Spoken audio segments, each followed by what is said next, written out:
Welcome back to another episode of Tyranny. Let's see what we can do here in the Disfavored warcamp, shall we? Nope, we don't have the able to open that. Hail, Fatebinder, with Disfavored scout nods at your approach. Camps up on ahead, don't mind us, just clearing out the rabble.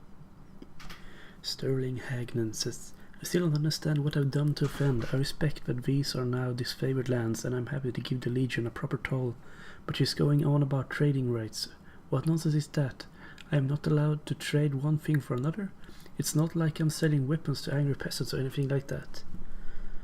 You're on disfavored lands. These warriors have every right to kill you. You should be more thankful they're even listening to you. Tempting? This is none of my concern. The Overlord regulates all trade. If you lack the proper permits, your goods are forfeit. We do have every right to kill him. But I'm only here to peddle my wares. I mean no harm. The merchant takes a step back, his eyes scanning the soldier for signs of movement. And if you think I'm a threat to the disfavored camp, then you have seriously overestimated me. Please, how do I make this right? From the sound of it, I feel like I'm about to be robbed. You're not the only one. I'm being robbed of patience as we speak. We should move on, Fatebinder. Petty disputes are beneath us both. Robbed? No, you fool. You're being granted life after trespassing on our lands. All for the simple price of what's in your cart. Not our fault you don't have permits in order. I don't write the rules. I just ruthlessly enforce them. Please, the merchant lurches toward you, eyes wide with desperation. Can you do something? You had best start making a very strong argument as to why I should help you. This is none of my concern. Carry on. Right, you are. We'll take care of this vulture. Is it open yet? No. Slow down a moment. I know we're both eager to watch the Arcan speaker over tactics like a pair of magpies, but I need to ask you something. What's that? The voice of Nerat told me that you've come as a mediator. Considering the source, well, I can't help but feel I'm only hearing half the story. So let's have it out. What's so special about you? I'm here to deliver the edict. I have nothing to tell you. Why suspicious? Did voice ask you to spy on me? I am sorta trusting her already. She's pretty good at fighting, and we need her in front line. Also, I might be able to get laid, so let's be honest with her. That makes a crazy kind of sense, considering how long the siege has taxed the armies. I do understand why Kyrus will send you with the edict to speed things along. Have you read it? Do you know what it says? The Archons must claim Ascension Hall by Kyrus Day swords, or all will perish. That's not for you to know. Yeah, let's keep being honest. One more thing for the Archons to fight over. Well, thanks for cluing me in. If Kyrus sends any lightning our way, just tell me when to duck. I really ought to be meeting with the Archons, and after this I must meet with the Archons. Hey, don't let me hold you back. I'm sure whatever you're here to do is important enough that you don't need me stepping up. I just told you why I'm here. It's pretty damn important. The war hunt is just past the center of the camp. One last thing, be careful around the disfavored types. They take their work seriously, and most have suffered too many blows to the head. I know, I'm one of them. In there. Nah, I'm gonna look around first. Loot, you know. No loot there. There isn't any loot out here. God damn it, let's just go inside then. The Stormcaller has arrived. The guards nod at your approach. It's an honor to welcome you to disfavored camp. Must have been a terrifying honor to be the mouthpiece of Kyrus Magis, you lucky sod. Salute him. I have an important message of Archons, silently. Salute. It's an honor to have you in the camp, Fatebinder. Sorry in advance for all the arguments your presence will bring out. Hopefully it won't be like back in Stalwart with the chorus trying to claim our work slaves. Just because they can't win a battle without crippling losses. Fatebinder, I think this misguided little shit just insulted my brothers and sisters. In my book, that's a dispute between the armies. Are you going to stand for that? No harm done, verse. Stand down. Are you going to apologize, soldier? Pit fighter.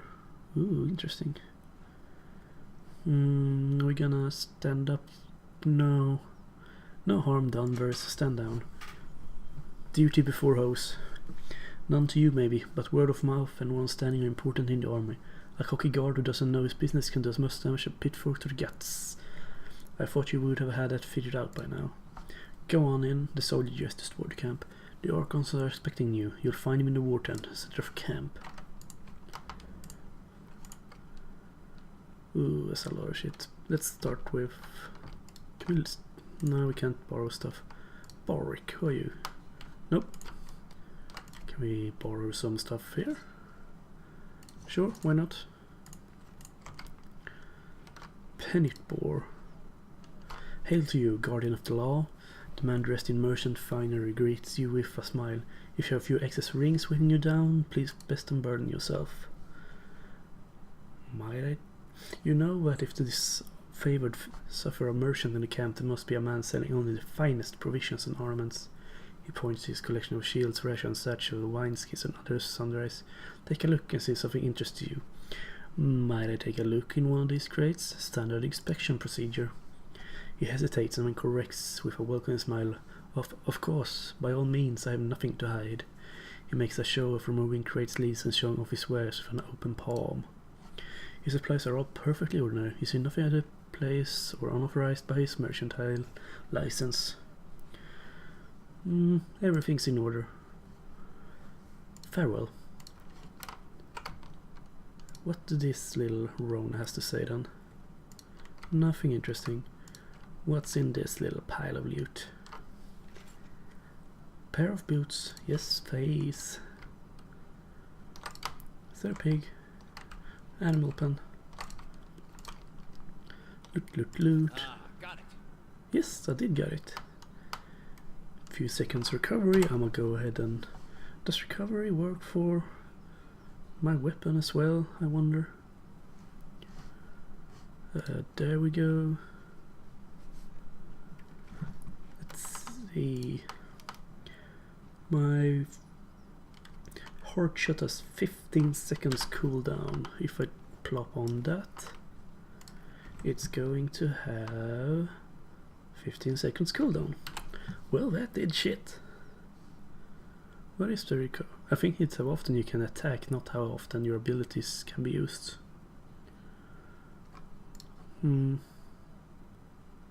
She can have that then. My old armor. And the boots? Yeah, the boot. Wait, what did it say? Only Vorse can equip us. Well, too fucking bad, you're using those boots now. And I believe this could be opened. Yep, Centrifuge. That wasn't so hard. Nope, not at all. That's another armor. And was that an upgrade again? Wait, I'm just wearing a nobleman. I'm not even wearing an armor, I'm just wearing a fucking nobleman tunic. There we go. Right, let's keep exploring this little camp and steal shit from barrels. A water skin or some sort. Let's see what Bitter Quip has to say. Glory to the voices of Nerat. Projecting his saluting for all to hear. The grinning blood chanter wraps his staff against the ground as he approach. Fatebinder Harry, I presume. His mind quickly retreats, giving away to a soul scroll. I am Bitter Quip. I am here as the emissary of the Scarlet Chorus. He looks at me impatiently.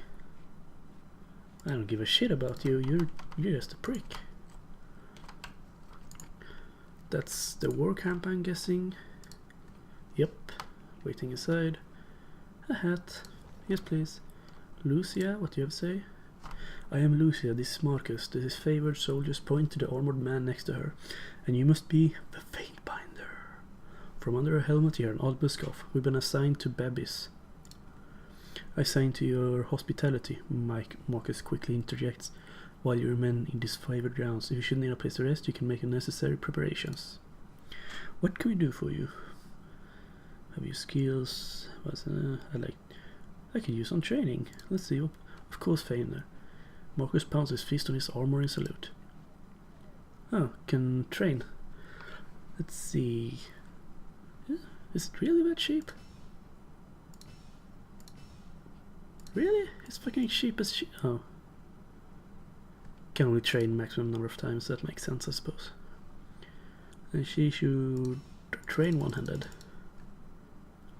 Well, I thought it was a little bit out, but I suppose it has a limit. Disfavored rank. Welcome back, Thinkbinder. But you've been realized ever since you arrived, not that anyone expects differently. Can Lucia train me as well? No, so it's stuck with that. Shame. Although it'll probably overpowered if you could train everyone all the time. Let's see what he has in there. Pair of fancy boots. Yoink! And what do you have for us? Istansis curses the air as a blade of thin iron breaks in half beneath his hammer. Repairing weapons with scrap isn't exactly why I got into this craft, but our supplies are spent. He wipes the sweat from his brow and gives a better look at you. Why not forge bronze? Bronze will do in a pinch, don't get me wrong, it can take a beating and get bent back into shape, unlike the stubborn iron we have here. He glances at a pile of his work with dread, and we always have plenty of tin and copper laying around, so supplies aren't a problem. It's a rare smith who can churn out military-grade bronze consistently. More often than not, it comes out soft. Look around camp, we're garbing the Legion head in tow in iron because it's cheaper and easier to produce for the masses. Couldn't do that with bronze. We call the Disfavored the Iron Legion for a reason. Strategy and skill may be our backbone, but our claws are made of iron. The good stuff that comes from the smith in Lefian's Crossing. You mentioned an iron shortage. I'm afraid so. The last shipment sent down to Matani went missing near Echokal Crossing. And I'm afraid we won't be seeing any more now that the valley is sealed. Forge-bound iron in Tunis responsibly. Why is this the first I'm hearing of it? Keep your voice down. Istolis flinches as lowers his own. Graven Ash doesn't want to cause a panic or pass any information to the Vendrian guard. Best case scenario, the iron tumbled off a boat and is rustling on a riverbed. Worst case, it ended up in enemy hands. If I find myself in a call, I suppose I can keep an eye out. I appreciate that, as does the great general. More than you might guess. Maybe he isn't quick to offer his thanks to outsiders, but I know he'll be grateful for your help. It would be a boon for the war effort if iron was recovered. I'm here to help, even though it means cleaning up Orcon's mess. No need to salt the wound, Fatebinder. None of us is mistaken in thinking that the siege has gone exactly as planned. He glances to a crate beside him, pointing to a small set of notches in the wood. You see that? This is how we tell apart our iron shipments from the rest. Inconspicuous, so people don't go snooping around. You'll want to keep this eye out for those. Good hunting. Ah yeah, new quest. And that's a elemental barrier potion. That's handy, I suppose. Let's go ahead and have a check in this tent then. The war tent, I believe it was. Yes, it is. Very interesting. Yesterday you shied for wishing to wait now, it says an even longer delay. Perhaps the voices in your skull ought to come to consensus if you wish to be taken seriously. Can we loot anything? Oh. That's 4 reports of avalanches in the mountains now. The Tearsmen can barely count past 9. They have neither the capacity nor the cause to close off the mountain passes. Either way, that leaves the 2nd and 4th cohort trapped outside the valley. The Archon of War pounds his staff on the ground to punctuate his words. A large and imposing man to begin with, his profile is made larger still by his hulking suit of armor that hums with mystical energy. Or it's the work of your perfidious Earthshakers. Only a fool would not suspect a traitorous Archon of poisoning the mind of his students with sedition. We would have killed the Earthshakers Guild for their master's treachery, but I'm sure you have some perfectly valid reason for allowing them to live as your pawns. The Archon of Secret passes a scepter between his hands as he speaks, twirling the rod in hypnotic circles. With the screen. Oh, he spoke to me. Emerald luminescence seeping from the seams of the Archon's ragged red robe. The glow is most notable where his net ought to be. His mask seems to be float and spin, never pivoting or bending naturally. Hey, watch yourself. When these two get going, you don't want to get between them. I am here to proclaim Kairos' edict. The valley was sealed in preparation for this moment. Governor Harry, Long have we been honored by your iron, now we are honored by your presence. I must apologize for my lord's tempers run high of late. Should I bow to him? Yeah. Stormcaller, it is an honor to have you with us. I would imagine you are here with another of Kairos' edicts. Perhaps another catastrophe that will punish our foes for hiding behind their walls? We were worried you'd never make it. So glad that Drostus' demise didn't cause further delay. They know I killed him. Well, he begged to be killed, so I'll let him die. The Archon of Secret turns their attention to you. The frozen rictus fashioned into the bronze mask greets you with a permanent smile. Are you done bickering? I have an edict to proclaim. I come bearing the edict of Kairos. Once again, you bring us support in a time of need. We fondly remember your service to the chorus in the taking of the bastard city. We knew back then you were destined for great things. But we had not anticipated you would be twice honored with the task of proclamation. So, do not keep us waiting. What is the Overlord's will? In order of your incompetence in this array, the edict will execute every living thing in this valley unless a necessary take my quest every sword. No. No.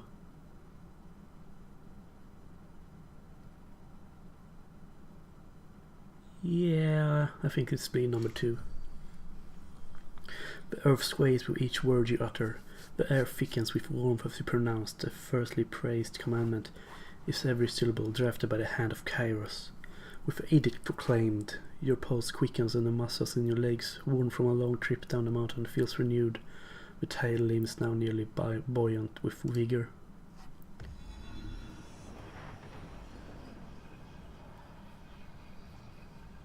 The Overlord means to compel us into action. No doubt the avalanches in the mountains are part of this ultimatum. We must conquer the Oathbreakers or die in failure. There is no room for error, and no other way out of this valley alive. We'll need to advance across the Mittani. We lose everything if we stand still. And we move to back up Plan Green. The Earthshakers didn't make it over the mountain in time. So we do this the hard way. Over the walls instead of through. Archer of War taps a finger against his temple. A low rumble escapes from under his beard. So you found your backbone at last! Oh, we were worried past humiliations would make you soft, timid. That was a record for you, right? The baker's dozen lost in one sortie. If you had waited for the chorus reinforcements, maybe we'd have eyes and ears on the matter. Pick a roll you wish. Are you too daft? Learn to work together.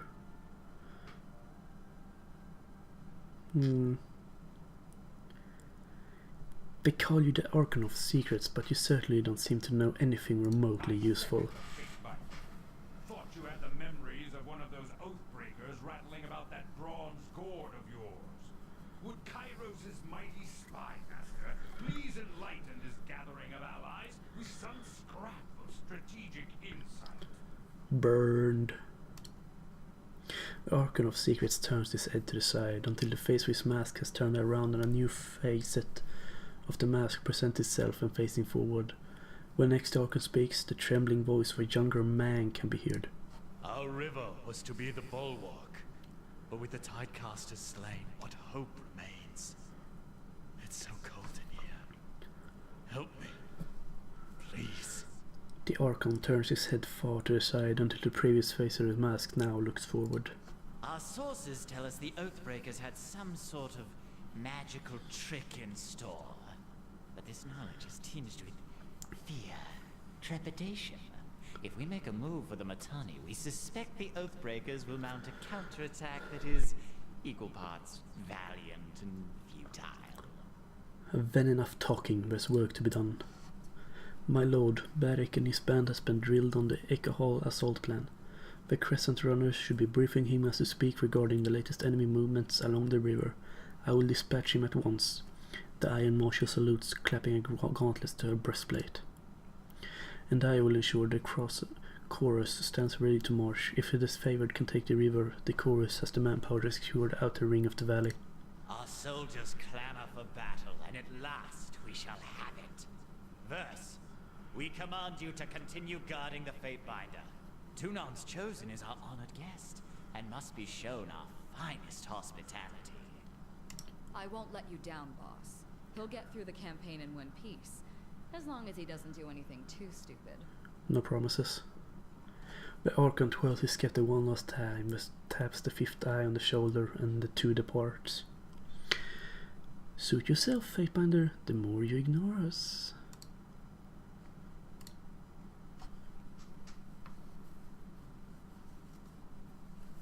Fine. The fool and his puppet are gone. Perhaps now I can hear myself think. Rarely do I question Kairos' judgment, but I will never understand why the voices of Narot is given such authority. I shudder to think what will become of us all should Tunon favor him in the end. Though the edict threatens the Scarlet Chorus just as it threatens us, I cannot shake the feeling that our allies will work against us. You've shown your worth in war, and your name has been known to the Legion since the very beginning of this long conquest. So I'd ask that you join us this one last time, to help us wrap up this last objective. If you wish to be counted amongst the glorious, speak with the Iron Marshal. She will direct the order of battle until we are ready for the final push into the Citadel. I'm short a few scouts, short a few soldiers, short a few everything. I'm sure my brethren will be grateful for assistance of a skilled outsider. And what of the Scarlet Chorus? How will they be helping? I ask myself that question often. While we take the river crossing, the Scarlet Chorus should be using their sizable presence to remove the Oathbreaker patrols lurking in the outer valley. The Oathbreakers have maintained a sizable force outside the Citadel. We need the Chorus manpower to score the region, otherwise the Oathbreakers will attack at our heels once we cross the Matani. I mean, I wouldn't say it's an honor. Yeah, let's just glare. The Iron Marshal salutes Draven Ash and turns to Lieutenant. I will be at the training grounds, readying the soldiers. Find me there when you are ready. She pauses, clearing her throat, and though I am loath to mention it, the choruses can likely use your assistance. We certainly won't secure the outer valley on their own. Fifth Eye will be somewhere in the rat's nest they call a camp. Due east, stick him out if you must. Can we loot the camp, the tent now? Now that you have delivered word of Kairos Edict to Emis, the time remaining until Kairos Day of Swords appear next to the current date on the navigation bar. The terms of Kairos Edict must be met by this date to everything with... What? That's not... What? Where everyone will... Oh my. So we have 8 days to complete this or everyone dies. Huh. I mean, I did just say it, but I didn't really... Your shadow. Oh, pressed Alt instead of Tab. I know I said it, but I didn't really expect the game to go through with it. That's pretty nice. Oh, what do we have here? An Earthshaker staff and a gem. Right. And there we have a lesser healing potion. Thank you, Graven Ash. Different enemies are susceptible to different types of damage. Identifying their weakness will give you an edge in battle. Well, that's good to know. I suppose I won't go stabbing some raw stone golems or something. That guy wasn't there before, was he? Fatebinder Harry, am I right? I'm Severus, commander and 3rd generation Disfavored. Specifically, I'm Severus the Younger, some folks can't keep track. The rank says commander, but lately I'm just organizing patrols and trying to stay out of the way. You should talk to the Iron Marshal if you have something official that needs discussing. What is it you need? I overheard you asking about the Oathshaker where your fortnight are gone. Is there a problem? I am afraid so. The head of the Earthshakers was supposed to arrive with a group of his most competent spell singers to help break the stalemate. I don't know what's holding up the arrival, and that worries me.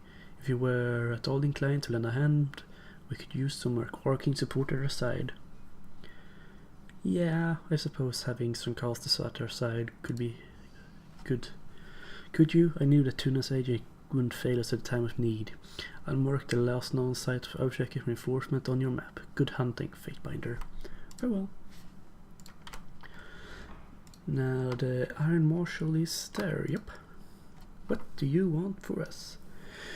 Don't just cuddle the impact, push back with your shield, take the momentum. Iron Marshal Erenios, Field Marshal of the Disfavored, pounds her fist in the air as she calls out to the warriors of the training field. I said eyes on your opponent's waistline. If you spend more time glancing, checking his footwork, you've lost. The Disfavored officer turns to you, adjusting her pale golden surcoat. This is the Iron Marshal, the first among equals. Blah blah blah. As she clears the throat. Need to stay on top of the troops of their skill will rust. It's for their own good, even if you don't believe it. How are your troops reacting to the edict that we're all going to die? Kairos alternating has the camp on edge, some with dread, but most are rifled with anticipation. She points to the men sparring in the field. We have a lot of brothers and sisters to avenge, and the warriors are eager to take out their aggressions.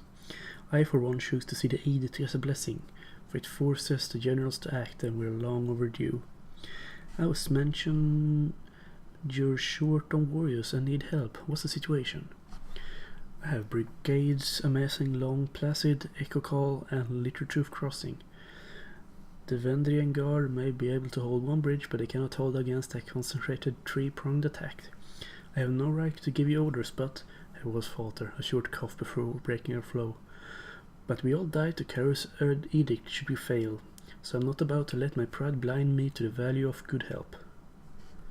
I mean, she has a point. If I don't do shit, we're all going to die. When our plan just might work, the Iron Marshal lifts a gauntlet close to her face, shifting her eyes from you to the mental articulations. We are loath to work with those who do not share our training and our values, but we know that Tunon, the educator, selects only the most capable mind for his court, and I trust you will honor us all on this field. Antio will be leading the charge at Echo Call Crossing. Assisting you will be Babrick in stone shields. She points to a heavily armored soldier standing sentry at the edge of the training field. Before you ask, no. No, the forge bound weren't sloshed on that. What the fuck is that word? Depleased? When they fitted his armor. He survived the full force of the Edict of Storms, and his armor doesn't exactly come off. Oh shit, is his armor merged to his flesh? That's pretty damn gruesome. He survived, no, come off. Technically it's quite brilliant, but otherwise it's something of a curse. Tapping her armor twice, Ernie signals to the hulking presence. Babrick, come here, meet the Fatebinder. The soldier steps up to you, better resembling amalgamation of rusted blades and mismatched pieces of armor fused into a vaguely human shape. He reeks of sweat, feces, and whatever oil treatment keeps him. Ew. Oh yeah, he can't take it off to shit or anything. Ooh. Ew. Fatebinder, the Iron Marshal has tasked me with keeping you alive, and I have no intention of disappointing her. That should be enough assurance for anyone. Nod silently. Babrick returns to nod, silent, save for the creaking articulations in his alloyed carcass and the smell of shit. Eric, is that you under there? I had no idea you were in Vendrian's well. Fatebinder, do you know this walking anchor? Yes, we have an anchor, but at least it's not dense as one. Yeah. Leave intellects to the sages in their fallen library. You would do better to know me as one iron link of the Disfavored phalanx. The Fatebinder will be joining us for a push across the river, a feature that an extra hand might help. And more importantly, if my worries come true and the chorus tries to impede the mission, we will have an observer from the court on our side. Better to work with the Honorable Binder than some chorus children. I ask that Babrick accompanies you to the abrogate to cooperate between his company and the Scarlet Chorus. Babrick, you've been without a cohort since the last Battle of Stalwart. It's time we gave you a task more worthy than holding wagons and leading training drills. She plants her hands on her hips and speaks in a clipped official terms. Asher has assigned you to the Fatebinder service. You're to assume this task in ongoing until we find more permanent spot for you.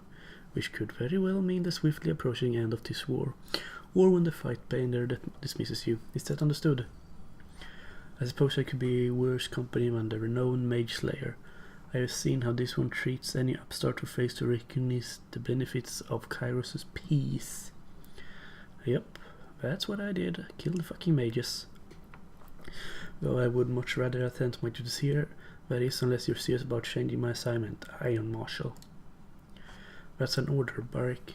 She shakes his head and sighs, returning her focus to you. He can be as stubborn as pulling a spire out of the earth, but he's a good soldier. I hope you don't mind the company.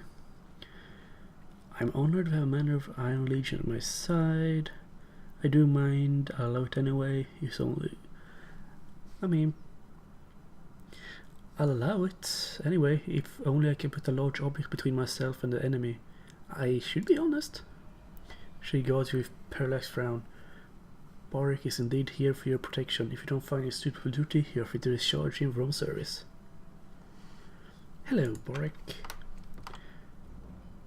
Edict of Execution. The world has decreed that all in the Valley of Kairos Day sword shall die unless Kairos Separation holds the Ascension Hall. What is... Can I put a point? Yeah, I can, I think. Attribution points. So this guy is probably a tank, I'm guessing. Let's see. Resolve and your physical and mental challenges. Affliction duration, endurance, vitality. I think I'm gonna go... Oh, okay, I'm gonna put it at 1 point. Well, resolve, I guess. Save, or should we say change to Barik, yes. This one I think glows as well. Talent points. Sentinel or Punisher. Strikes a single enemy. I think... I have no idea which is what. Increase one-handed and two-handed melee weapon damage. I mean, it says it requires 1 talent point. We do have one. Fierce Dementor. Barik becomes an intermediate force on battlefield. Enemies near Barik have the resolve reduced. Gain a chance to attack enemy as they engage you. Increase one-handed and two-handed weapon damage. You show a mocking rotation, challenging enemies to attack Barik. Yes, you're supposed to be the tank. And this is the quest log, and this is the reputations. Right? So we've made some more progress. We have another member with us, Barik, the metal amalgamation who can't take off his armor and smells of shit and sweat. What do you have to say? You look like you need to talk. What can I do for you? Do we? No. Yeah, I'm really curious. And the line of your enemies can cross. All other details are meaningless, but I suspect you have to first for details. Ask away. The secret shade of war. What's the story with your armor? It is a symbol of Kairos' will. One that I am not likely to forget. I found this armor. Perhaps it would be better to say that it found me during the Edict of Storms. I proclaimed the edict. Where were you when it struck? I was in the field, even though I knew that the people of Starboard would receive no warning. Duty compelled me to march on the stronghold in the heart of the realm. There was important work left unfinished. Our march was a hasty one. A cohort of disfavored gods vanished in the second year of the war. Among them, the daughter of Cravenash. After a long silence, we learned that she was held in the fortress of Sentinel's Stand. Go on. As we surrounded the citadel, I heard the opening peals of thunder, as did the scout I was busy trying to kill. When the winds hit like an avalanche, many of us begged Kairos for deliverance. What else were we to do? The winds knocked the legs of our offensives out under us, and the decorate soldiers I brought to the battle were swept up and dashed to pieces, their armor and bodies mixing with the dirt of a tornado that spun in a maddening revolutions. A piece of the citadel wall broke off and nearly crushed my skull. I'll remember a few scattered moments from the storm, like the flying bits of bronze and iron cutting my flesh, the severed limbs of fallen soldiers tumbling through the air. Eventually I woke up, thinking myself trapped under rubble. When I rose and felt like I was buckling on my own weight, that's when I realized I was stuck, right and truly stuck, inside this heap of scrap. That's pretty damn depressing. That is pretty much a curse, isn't it? Being stuck in a piece of armor like that. I can't just get out of my mind that it's literally shitting and pissing in that. That can't smell nice. Not nice at all. Also, why is he holding... What is that, a shield? He's holding it pretty damn wrong. Anyway, another long episode. I'm sorry for that, but I suppose it's going to be a long episode for this because it's a lot of dialogue, and it's going to be longer episodes if you actually want to get anywhere. But for now, I will see you guys in the next episode. Bye bye.